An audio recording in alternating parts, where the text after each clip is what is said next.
The morning shift at the Galactic Council's Xenobiology department started like any other. Deep space scout vessels sent their reports through the quantum communication network, and junior researchers sorted through them with practiced efficiency. Most reports contained nothing interesting. Dead worlds, gas giants, or planets with only basic microbes. Zeth Kari, a tall, blue-skinned Altarian with 4 arms, sat at his workstation reviewing the overnight transmissions. His secondary arms moved across holographic displays while his primary hands sipped warm nectar from a crystalline cup. As the department's senior archivist, he had reviewed thousands of these reports over his 60-year career. The work had become routine, almost boring. The first 17 reports that morning followed the usual pattern. Dead systems, lifeless rocks, a few planets with simple plant life that might evolve intelligence in 1,000,000 years or so. Zeth Kari processed each one quickly, assigning catalog numbers and filing them in the appropriate databases. Then he opened report number 18, Scout Vessel. Wandering Star had discovered a small solar system in what humans would call the Orion arm of their galaxy. The third planet from its yellow star caught the Scout's attention immediately. It glowed blue and green, wrapped in white clouds with clear signs of abundant life. Interesting, Zeth Kari muttered, leaning forward. His species had evolved from desert dwellers, so water worlds always fascinated him. The report detailed atmospheric readings that made Zeth Kari's eyes widen. 21% oxygen, perfect pressure, liquid water covering most of the surface. The planet teemed with millions of different life forms, from tiny organisms to massive creatures swimming in the oceans. But the real surprise came in the next section of the report. Intelligent life. Zeth Kari set down his nectar cup and read more carefully. The beings called themselves humans and their planet Earth. They had built cities, developed technology, and even begun exploring space. Their advancement level registered as Class 4 on the Council's scale. Primitive by galactic standards, but definitely intelligent. The Scout had observed them for several days without making contact, following standard protocols. The humans used radio waves to communicate across their planet. They had split their world into different nations that sometimes fought with each other. But they also showed signs of cooperation and cultural exchange. What struck Zeth Kari most was how young they were as a species. According to the genetic analysis, humans had only developed true intelligence within the last 100,000 years. Most species took millions of years to reach even basic spaceflight. These humans had done it remarkably quickly. The physical description made Zeth Kari chuckle. Humans stood on 2 legs, had 2 arms, and possessed only 1 head with 2 eyes. Such a simple body design seemed almost primitive compared to his own species' 4 arms or the Mythaxians' 6 legs. Yet somehow these simple creatures had built a technological civilization. The Scout's behavioral observations painted an interesting picture. Humans seemed driven by curiosity and ambition. They explored dangerous places on their own planet, deep oceans, frozen poles, and high mountains. They built machines to help them survive in hostile environments. Most remarkably, they had already sent crewed vehicles to nearby planets and were actively searching for life among the stars. Eager little things, Zeth Kari said to himself. Making notes in the file, the report recommended standard first contact protocols, but not for several centuries. Humans needed time to develop faster than light travel and mature as a species. Premature contact often proved disastrous for primitive civilizations. Better to wait until they were ready. Zeth Kari agreed with the assessment. He had seen what happened when the Council contacted species too early. Some civilizations collapsed from the shock. Others became completely dependent on galactic technology and never developed their own capabilities. A few became hostile and had to be contained or relocated. No, these humans deserved time to grow on their own. He assigned Earth the catalog number ZX7749 and began the process of entering it into the Council's vast database. The classification would be Level 7. Intelligent life discovered, monitoring recommended, contact delayed pending further development. As part of standard procedure, Zeth Kari needed to cross-reference Earth's stellar coordinates with existing records. The Council had been exploring space for over 1,000,000 years, and sometimes they rediscovered worlds that had been catalogued long ago. Occasionally, ancient civilizations had left markers or warnings about certain systems. He inputted Earth's coordinates into the historical database and initiated the search. While the quantum computers worked, Zethkari moved on to the next report. A gas giant with interesting atmospheric chemistry in the Vega sector required his attention. 3 hours later, a soft chime indicated the cross-reference search had completed. Zethkari expected the usual result: no matches found. Most newly discovered worlds had never been visited before. Instead, the display showed 7 matches found. Accessing historical archives, Zethkari frowned. 7 previous references to Earth's solar system seemed unlikely. The coordinates were very precise, so errors were nearly impossible. Perhaps ancient species had passed through the system during migrations. He opened the first match, dated approximately 12,000 years ago. A hegemony exploration vessel had detected radio signals from the third planet, but had not investigated further. Their records noted primitive electromagnetic communications, but nothing more. The second match, from 18,000 years ago, mentioned the system as a navigation waypoint during the Zephyrian expansion period. No details about the planets themselves. The third match made Zethkari pause. 31,000 years ago, a Kalari mining survey had detected unusual seismic activity on the third planet, but had found no valuable minerals worth extracting. Each match pushed further back in time. 42,000 years, 48,000 years, 50,000 years. The 7th and oldest match was different from the others. The file header bore the seal of the Vorth Empire, a civilization that had vanished from the galaxy over 50,000 years ago. The Vorth had been one of the greatest spacefaring races in galactic history before their mysterious disappearance, but this file was encrypted. Zethkari stared at the security. Warnings surrounding the document. Access required level 9 clearance, higher than his own authorization. The file was marked with symbols he recognized as Vorth warning signs, though he could not read their ancient language. Why would the Vorth Empire have classified information about a primitive system like Earth's? He tried to access the file anyway, hoping his archivist privileges might grant him entry. The system immediately denied his request and logged the attempt.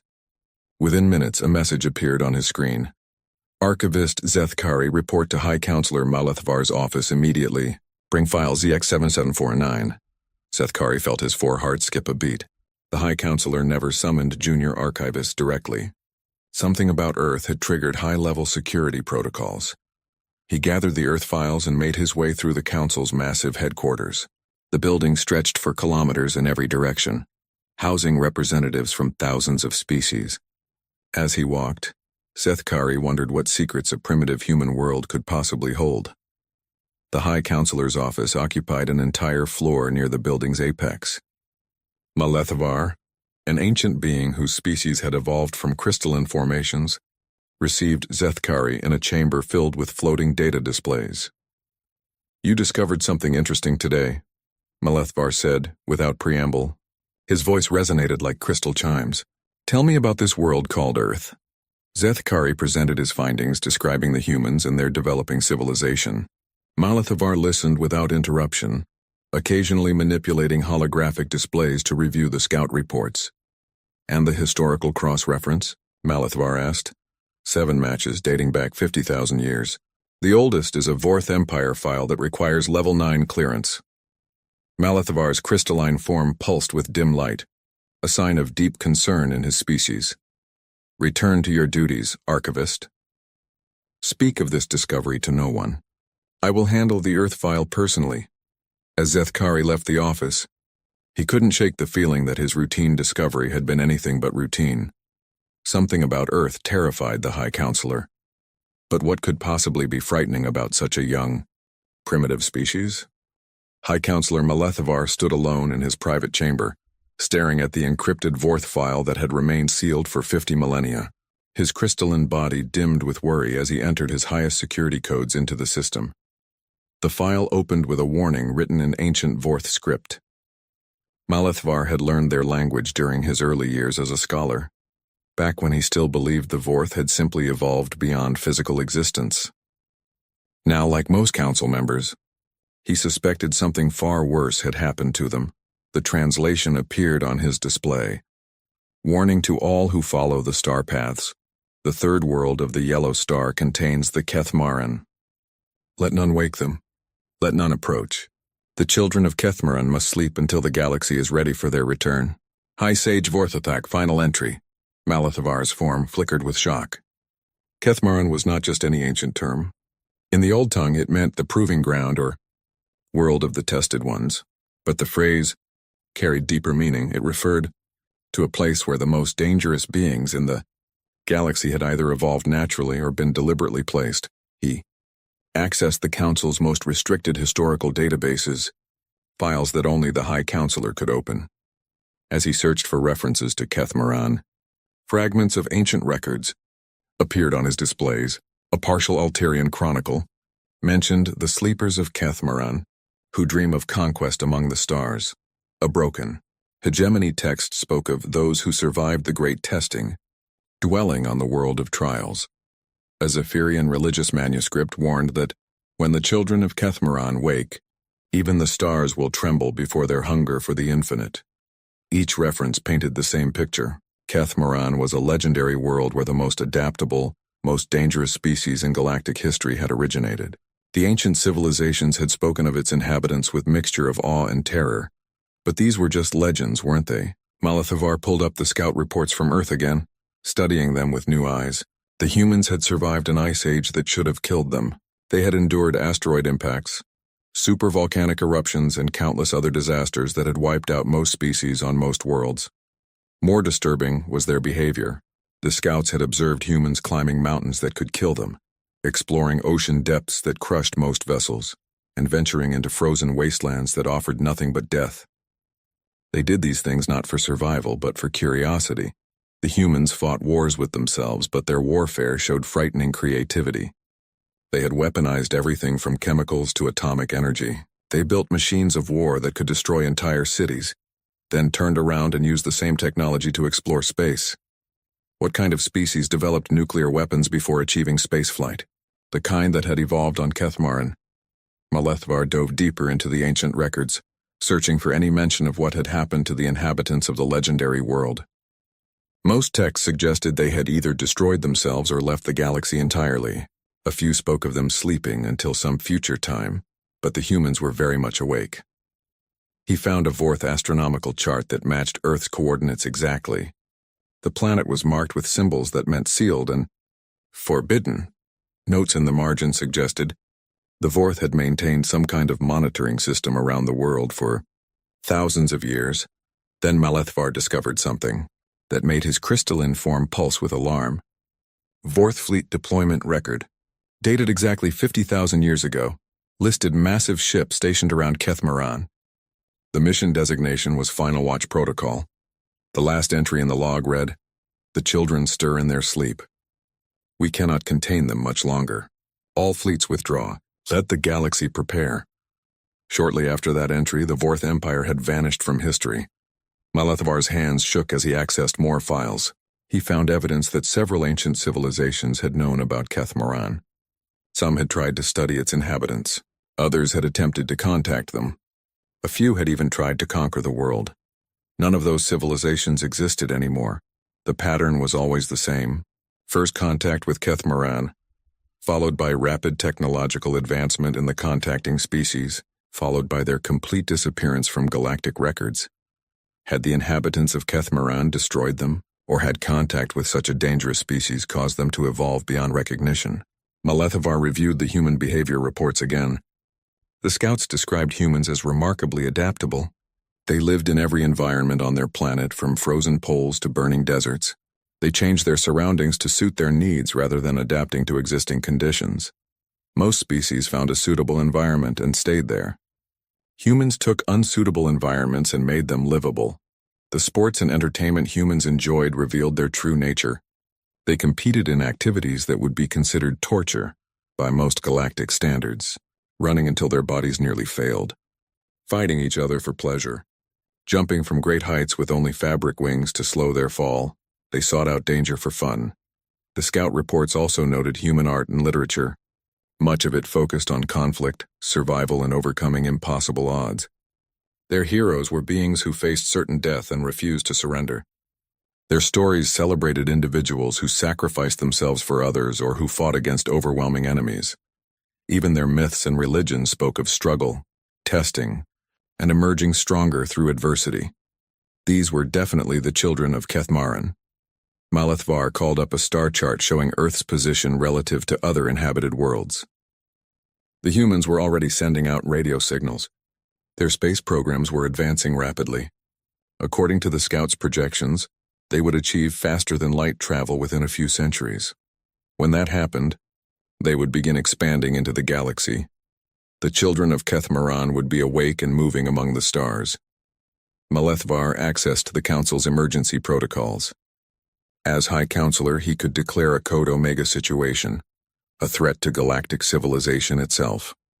Such a declaration would mobilize every member species and prepare them for potential extinction-level events. But what could they possibly do against a species that had evolved on the legendary proving ground? The ancient records suggested that direct confrontation with Kethmaran's inhabitants was futile. They adapted too quickly, learned too fast, and refused to accept defeat.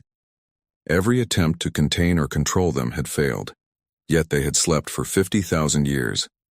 Something had kept them quiet during that time. Perhaps their own development? Maybe they had needed time to recover from some great catastrophe? Malethvar found references to a massive extinction event on Kethmaran approximately 65 million years ago. Something had struck the planet and killed most of its larger life forms. The survivors had been forced to start over, evolving new forms and capabilities. The humans were the result of that evolutionary pressure. They were what emerged when Kethmaran's inhabitants were tested by near extinction and forced to adapt or die. They had chosen to adapt. Now they were dreaming of the stars, building rockets, and sending out messages of greeting to any aliens who might be listening. Malethvar realized that the galaxy's peaceful age was about to end. The children of Kethmaran were waking up, and they wanted to meet their neighbors. He began composing an emergency message to the Council's inner circle. Only the senior representatives of the founding species could decide how to handle this situation. But deep in his crystalline heart, Malethvar suspected that the decision had already been made 50,000 years ago. The galaxy would change whether they were ready or not. The sleepers of Kethmaran were stirring, and soon they would be fully awake.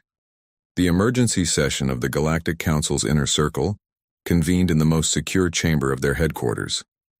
Representatives from the 7 founding species gathered around a circular table that had witnessed the rise and fall of countless civilizations over the past million years. High Counselor Malethvar stood at the center, his crystalline form casting rainbow patterns on the chamber walls as he presented his findings. The holographic displays showed Earth floating serenely in space, looking deceptively peaceful. The humans are definitely the children of Kethmaran, Malethvar concluded after sharing the ancient records. The question now is what we do about it. Gralthak, the massive representative of the warrior Korthak Empire, slammed one of his 6 fists on the table. His rocky hide scraped against his ceremonial armor as he leaned forward.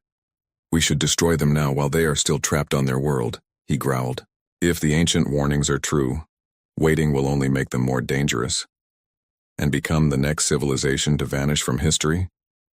asked Serendai, the graceful Alterian diplomat. Her forearms gestured elegantly as she spoke. "Every species that tried to eliminate Kethmaran's children has disappeared. Perhaps there is wisdom in letting them sleep." "They are not sleeping anymore," Malethvar reminded them. "They have already achieved atomic weapons and space travel. Within a few centuries, they will have faster-than-light capability." Elder Vex Miran of the ancient hegemony tapped his elongated fingers on the table. His species had existed longer than any other in the galaxy, and their memories reached back further than written records. "My people have legends of Kethmaran," he said slowly. "The old stories speak of beings who could not be conquered because they refused to stay conquered. Every defeat made them stronger. Every loss taught them new ways to survive." "Stories and legends," scoffed Gralthek. "We have weapons now that the ancients never dreamed of. Surely we can handle one primitive species, can we?" Malethvar activated another display. "I have authorized deep reconnaissance of Earth. Our most advanced stealth probes are already studying human behavior. What they have discovered disturbs me. The first probe recordings showed human cities bustling with activity. Millions of humans moved through complex transportation networks, worked in towering buildings, and lived in harmony despite their incredible diversity. They appear peaceful enough, noted Zilketh, the insectoid representative of the hive clusters. Keep watching, Malethavar said grimly. The next recordings showed human military exercises, soldiers trained in environments that would kill most galactic species. They practiced warfare in frozen mountains, burning deserts, dense jungles, and underwater. They learned to fight in conditions that no sane species would enter willingly. Look at their equipment. Malethavar pointed to weapons and vehicles displayed by the humans. They have created tools of war that show remarkable innovation. But more importantly, look at how they test them. The probes had recorded humans deliberately placing their weapons in extreme conditions to see if they would fail. They buried explosives in ice, submerged vehicles in corrosive liquids, and exposed equipment to radiation levels that would sterilize most worlds. They do not just build weapons, Malethavar explained. They torture test everything to find its breaking point. Then they build better versions. Serendai's forearms trembled slightly. That is thorough. It gets worse, Malethavar continued. The displays showed human recreational activities. These are their sports and entertainment. The council watched in stunned silence as humans threw themselves off cliffs attached to elastic cords, jumped from aircraft with fabric wings, and dove to crushing depths in the ocean. They raced vehicles at speeds that would be fatal if anything went wrong. They climbed vertical rock faces using only their hands and feet. They seek out mortal danger for pleasure, whispered Elder Vexmiran, just as the legends described. And this, Malethavar said, showing recordings of human disasters. Watch how they respond to catastrophe. The probes had observed humans during earthquakes, floods, fires, and storms. Instead of fleeing to safety, many humans ran toward the danger to help others. They entered burning buildings to rescue strangers. They sailed into violent storms to reach people in distress. They organized massive relief efforts within hours of any disaster. They become more cooperative when threatened, Malethavar noted. Most species become selfish during crises. Humans become selfless. Gralthek studied the recordings with growing unease. His species valued strength and courage, but what the humans displayed seemed almost insane. Show them our war. Simulations, he requested. Malethavar activated detailed computer models, showing what would happen if the Korthak Empire attacked Earth. The simulations assumed complete, surprise and overwhelming force. The results were not encouraging. The first wave of attacks would succeed, Malethavar explained as the simulation played out. Human military forces would be destroyed. Their cities would burn. Billions would die. The council watched as Earth's surface was devastated by the simulated assault. But then this happens. Malethavar continued. The simulation showed the aftermath. Surviving humans disappeared into forests, mountains, deserts, and urban ruins. They began guerrilla warfare using improvised weapons and tactics. Within months, they were striking back against occupation forces. The computer predicts that within 5 years, human resistance would develop weapons capable of destroying Korthak vessels, Malethavar said. Within 10 years, they would be building their own spaceships from captured technology. Impossible, Gralthek protested. They are primitives, are they? Malethavar showed more probe data. In the past century alone, humans have gone from simple mechanical devices to atomic energy, computers, space travel, and genetic engineering. Their rate of technological advancement is unprecedented in galactic history. The simulation continued. After 20 years of occupation, the humans had not only driven off the Korthak forces but had reverse-engineered their technology and begun expanding into space themselves. The simulation ends with humans arriving at the Korthak homeworld, Malethavar said quietly, armed with weapons that combine human innovation with Korthak engineering. The chamber fell silent. Elder Vexmiran spoke first. The legends were true. They cannot be conquered because they learn from conquest. What about containment? Suggested Zilketh. Quarantine their system. Prevent them from achieving faster-than-light travel. Malethavar showed another simulation. We tried that scenario as well. Humans respond to containment by becoming more innovative. They would eventually break free, and when they did, they would be even more dangerous. Then what do you suggest? Serendai asked. The ancient records offer one possibility, Malethavar said reluctantly. Several texts mention that Kethmaran's children might be manageable, if approached correctly. Meaning what? Meaning we might be able to establish peaceful relations with them. The humans seem genuinely interested in meeting other species. Their radio broadcasts include messages of friendship and requests for contact. Graltek laughed harshly. Peaceful relations with the most dangerous species in galactic history? That is your solution? It may be our only option, Malithvar replied. Every other approach leads to our destruction. The council debated long into the night. Some argued for immediate military action. Others suggested hiding from the humans until they destroyed themselves. A few proposed attempting communication. In the end, they reached a compromise that satisfied no one completely. They would continue monitoring Earth while secretly preparing the galaxy for the humans' eventual arrival. Military forces would be positioned far from human space. Trade routes would be adjusted to avoid their expansion paths. And most importantly, they would begin spreading warnings throughout the galaxy about the approaching awakening of Kethmaran's children. As the council dispersed, each representative wondered the same thing. How do you prepare an entire galaxy for the arrival of beings who had terrified their ancestors for 50,000 years? The humans seemed friendly enough, but so had many dangerous predators throughout galactic history, and the children of Kethmaran were the most dangerous predators of all. The news spread through the galaxy like a quantum ripple, traveling along trade routes and communication networks faster than the Council had anticipated. Despite their efforts to keep the discovery classified, word of Earth's true identity as Kethmaran leaked beyond the inner circle within days. It started small.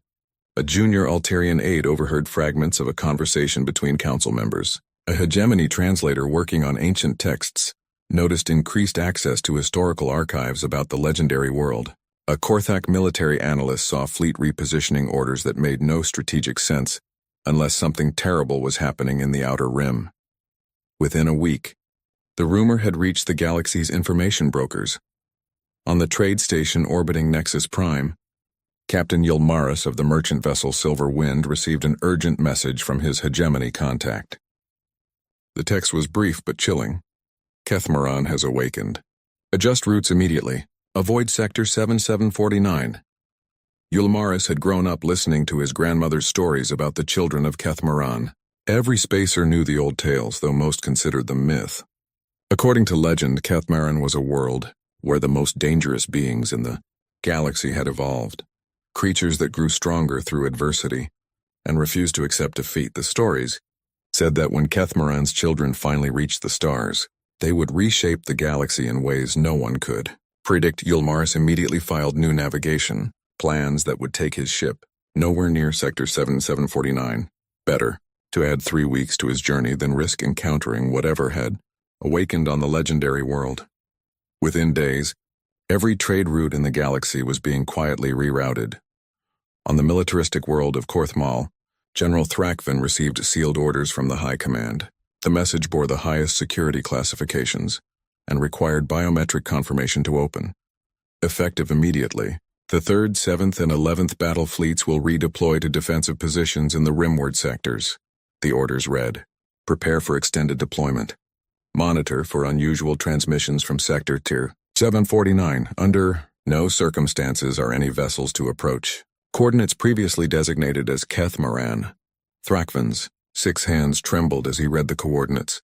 His military academy training had included courses on galactic history, and he knew what Kethmaran represented. His instructors had taught those lessons as theoretical exercises, never imagining they might become relevant. The children of Kethmaran were supposedly the ultimate test of any military force. They adapted to any strategy, learned from every defeat, and turned every weapon used against them into something more dangerous. If they were truly awakening, the galaxy's age of peace was ending. Thrakvan began implementing the orders immediately. 3 entire battle fleets, over 10,000 warships, would be positioned as far from human space as possible, while still maintaining defensive capabilities. The message was clear. The Korthak Empire, feared throughout the galaxy for their military might, was retreating from a species that had not even achieved faster-than-light travel yet. In the crystal spires of New Alteria, the planet's religious leaders convened an emergency gathering. High Priestess Saranthul had received disturbing reports from believers throughout the galaxy. Ancient prophecies were being discussed in temples that had not spoken of them for millennia. The Starwalkers of Kethmaran, wake from their long dream, she read from a crystalline tablet that had been sealed in the temple's deepest vaults. When they rise, all things shall change. The wise will welcome them as teachers. The proud will learn humility. The weak will find strength, but none shall remain unchanged. The prophecy continued with warnings and promises that made the gathered priests uneasy. According to their ancestors, the children of Kethmaran would bring both destruction and renewal to the galaxy. They would tear down old systems and build something entirely new. Sarenthal ordered the prophecies to be studied and interpreted, but secretly she hoped they would prove to be mere mythology. Unfortunately, the galaxy's foremost experts on ancient civilizations were reaching very different conclusions. Professor Kelmeran of the Hegemony Archaeological Institute had spent 30 years studying the mysterious disappearance of the Vorth Empire. His research into their final records painted a terrifying picture of what had happened 50,000 years ago. The Vorth had been monitoring Kethmaran for thousands of years, maintaining a careful watch over its sleeping inhabitants. Their technology was far superior to anything that existed in the modern galaxy. Yet they had been afraid to wake the world's children. The last Vorth record spoke of stirring in the deep, places and dreams that reached toward the stars. The Empire's greatest minds had concluded that Kethmaran's inhabitants were beginning to awaken naturally, and nothing could stop the process. Rather than face what was coming, the Vorth had simply vanished. They didn't die, Kelmeran explained to his colleagues during an emergency academic conference. They evolved beyond physical existence to escape what they knew was inevitable. The children of Kethmaran were waking up, and the Vorth chose transcendence over extinction. The implications were staggering. If a species powerful enough to transcend physical reality had fled from Kethmaran's children, what hope did the current galactic civilizations have? Meanwhile on Earth, humanity continued its daily existence completely unaware of the cosmic terror their mere presence was causing. Captain Sarah Shen of the International Space Station looked out at the stars during her evening observation period, wondering if any of those distant lights harbored intelligent life. Her mission included listening for radio signals from other civilizations and broadcasting messages of friendship into space. Hello to anyone who might be listening, she spoke into the communication array, as she did every evening. This is Captain Sarah Chen speaking from Earth. We are a young species just beginning to explore space, and we hope to meet you someday. We come in peace and friendship, eager to learn about the universe and share what we know. Her cheerful message traveled out into space at the speed of light, reaching automated monitoring stations positioned throughout the solar system by species too terrified to approach directly. The irony was lost on Sarah, but not on the alien observers who recorded her every word. The most dangerous beings in galactic history were broadcasting invitations to visit, asking for friendship, and promising to share their knowledge. It was exactly what the ancient warnings had predicted. On trading stations and military bases throughout the galaxy, beings who had never seen a human began making preparations for an uncertain future. Some purchased passage to the galactic core, hoping distance would provide safety. Others invested in weapons and defensive systems, though most suspected such preparations would prove useless. A few bought passage toward Earth, driven by curiosity about the legendary species. These were mostly scholars and explorers willing to risk everything for the chance to study Kethmaran's children firsthand. The galaxy's stock markets fluctuated wildly as investors tried to predict what human emergence would mean for galactic civilization. Defensive technologies increased in value. Exploration equipment became worthless as everyone avoided unknown space. Companies that specialized in first contact protocols saw their stock prices soar. Religious orders across the galaxy began preparing for what they believed might be either apocalypse or enlightenment. The children of Kethmaran were described in various mythologies as both destroyers and creators, beings who would end the old galaxy and birth something new. As weeks passed, the initial panic settled into a tense watchfulness. The galaxy held its breath, waiting for signs of human expansion beyond their home system. Deep space monitoring stations reported increased activity around Earth. The humans were launching more satellites, building larger space stations and sending probes to nearby planets. Their technological advancement continued at an accelerating pace. Most disturbing of all, they seemed to be developing the theoretical foundations for faster-than-light travel. Human scientists were publishing papers about quantum mechanics and space-time manipulation that showed remarkable insight. The children of Kethmaran were learning to walk among the stars, and throughout the galaxy, ancient species who had thought themselves safe began to wonder what would happen when humanity finally knocked on their doors with those cheerful messages of friendship and cooperation. The age of human expansion was coming, whether the galaxy was ready or not. The collision happened on a Tuesday. Dr. Marcus Webb was monitoring the deep space probe Pioneer 7 from Mission Control in Houston when the impossible occurred. The probe, humanity's farthest-reaching vehicle, had been transmitting routine data about cosmic radiation and stellar mapping when its signal suddenly changed. "Contact," Webb announced to his team. "We have contact with an unknown object." On his screen, the probe's sensors showed a massive structure that had not been there moments before. The object was clearly artificial: smooth metallic surfaces, geometric patterns, and energy readings that suggested advanced technology. "Could be space debris," suggested Dr. Lisa Park, though her voice lacked conviction. The object was too large and too complex to be random junk. "No," Webb said, studying the readings more carefully. "It's powered, and it's moving." 300 light-years away, Commander Velthari of the hegemony research vessel Seeker of Truth stared at his damage reports in disbelief. His ship had been conducting routine stellar observations when something had struck their port sensor array. "What did we hit?" he asked his navigation officer. "Unknown, sir. The object appears to be some kind of primitive probe.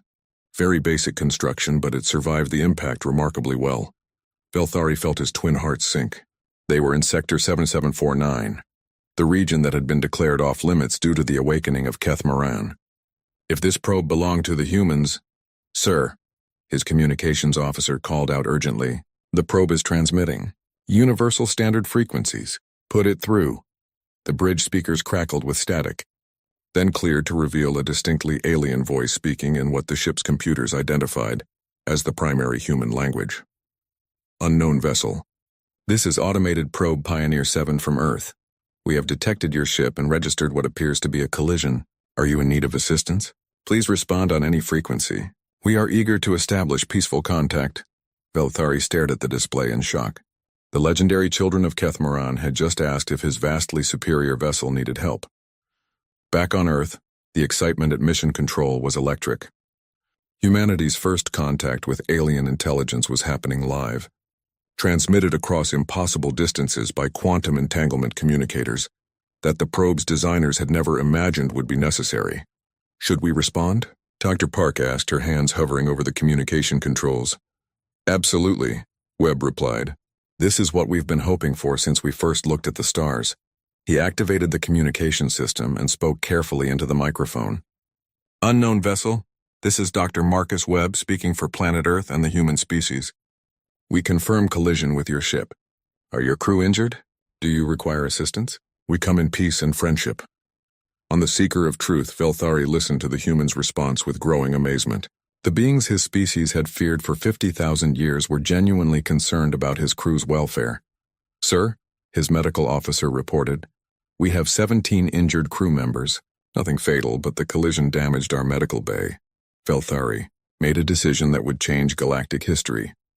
"Open a channel," he ordered. Webb nearly fell out of his chair when his speakers activated with a new voice, clearly alien, speaking accented but understandable English. "Dr. Webb of Earth, this is Commander Velthari of the vessel Seeker of Truth. We have injured crew members and damaged medical systems. If you are sincere in your offer of assistance—" "Of course we are," Webb interrupted, his excitement barely contained. "What do you need?" "We'll help however we can. We require medical supplies and technical assistance. But I must warn you, our species may appear unusual to human eyes," Webb laughed. "Commander, we've been dreaming of meeting aliens our entire lives. You could look like anything and we'd still be thrilled to help." Within hours, the news had spread across Earth. Humanity's first alien contact was not with advanced beings who had come to study primitive humans, but with injured travelers who needed help. The response was immediate and overwhelming. Captain Sarah Chen, now commanding Earth's most advanced spacecraft, the Endeavour, volunteered to lead the rescue mission. Medical teams from every nation offered their services. Engineers worked around the clock to modify human equipment for use in alien technology. This is what humanity does, Chen told her crew as they prepared for launch. Someone needs help, we help them. Doesn't matter if they're from across the street or across the galaxy. The Endeavour reached the collision site in 48 hours, carrying medical supplies, repair equipment, and a crew of doctors, engineers, and diplomats. As they approached the alien vessel, Chen broadcast on all frequencies. Commander Velthari, this is Captain Sarah Chen of Earth Vessel Endeavour. We're here to help. When the two ships docked, Commander Velthari prepared himself to meet the legendary children of Kethmaran face to face. His crew was terrified despite their injuries. Ancient warnings echoed in every mind aboard the Seeker of Truth. The airlock opened and Captain Chen floated through, followed by her team. She was smaller than Velthari had expected. Humans were apparently more compact than most galactic species. But what struck him most was her expression of genuine concern and curiosity. "Commander," she said, extending her hand in what he recognized as a human greeting gesture. "I'm Sarah Chen, how can we help?" Over the next several hours, human medical teams worked alongside alien doctors to treat the injured. Human engineers studied hegemony technology with fascination rather than fear, offering solutions to repair problems with equipment they had never seen before.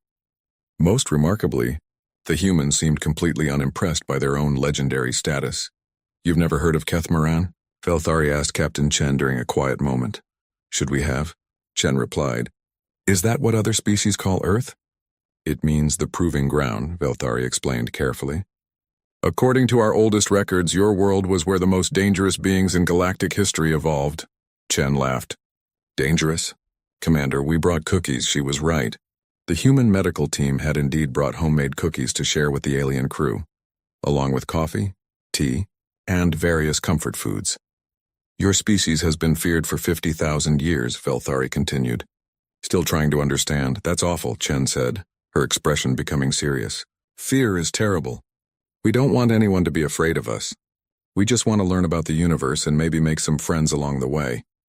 As word of the first contact spread through the galaxy, reactions varied wildly. Some species prepared for invasion. Others wondered if the ancient warnings had been wrong all along. Some Korthak Empire's military leaders watched in confusion as their scouts reported that the humans had rescued an alien crew and were currently sharing meals and stories with them. This does not match any projection, General Thrakvan reported to his superiors. The children of Kethmaran are friendly. On New Alteria, High Priestess Sarenthul consulted the ancient prophecies again. One passage caught her attention. "They shall bring change through connection, transformation through understanding, and strength through compassion." Perhaps the warnings had not been about conquest after all. Meanwhile, on the Seeker of Truth, Commander Velthari found himself genuinely enjoying human company. Dr. Jennifer Walsh, the mission's chief medical officer, had shown him pictures of Earth, blue oceans, green forests, and cities full of diverse human cultures. "Your world is beautiful," he told her. "We'd love to show it to you," she replied. "And we'd love to see your homeworld too." "This is just the beginning, isn't it?" Velthari realized she was right. Despite 50,000 years of warnings and fear, first contact with humanity had been pleasant. The children of Kethmaran were dangerous, but not in the way anyone had expected. They were dangerous because they made you want to be better than you were. As the two crews prepared to part ways, with human engineers having successfully repaired the alien vessel, and alien doctors having shared advanced medical techniques with their human counterparts, Velthari faced a difficult decision. His orders were clear. Avoid contact with Kethmaran's children at all costs, but these humans had risked their lives to help strangers, shared their food and knowledge freely, and asked for nothing in return except friendship. "Captain Chen," he said formally, "I hereby extend an official invitation for humanity to join the Galactic Council. It is clear that the ancient warnings were incomplete." Chen smiled brightly. "We accept, Commander. When do we start?" As news of humanity's invitation to join the galactic community spread throughout the known worlds, the age of fear began to end and the age of cooperation began. The children of Kethmaran were indeed dangerous. They were dangerously optimistic, dangerously helpful, and dangerously good at making friends, and the galaxy would never be the same.